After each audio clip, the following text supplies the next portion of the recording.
দিন হল এক পবিত্ৰ দিন, মানৱ জাতিৰ বাবে আনন্দৰ দিন। যিশু জনমিল বেথলেহেমত, প্ৰণাম তেওঁৰ চৰণত। খ্ৰীষ্টৰ জনম হল গোহালি ঘৰত, অতি দুখেৰে সেই দানা পাত্ৰত। পাপীৰ পৰিত্ৰাণ অনন্ত জীৱন আনিলে তেওঁৰ জনমে, আনিলে তেওঁৰ জনমে।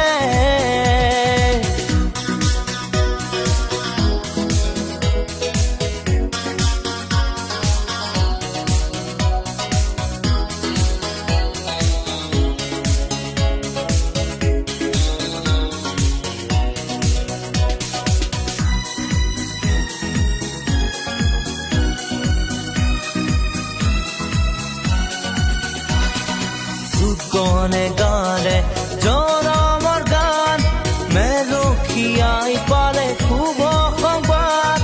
মুক্তিদাতাৰ জনমে দিলে মানৱ জাতিৰ পৰিত্ৰাণ। দূতগণে গালে জনমৰ গান, মেলখিয়াই পালে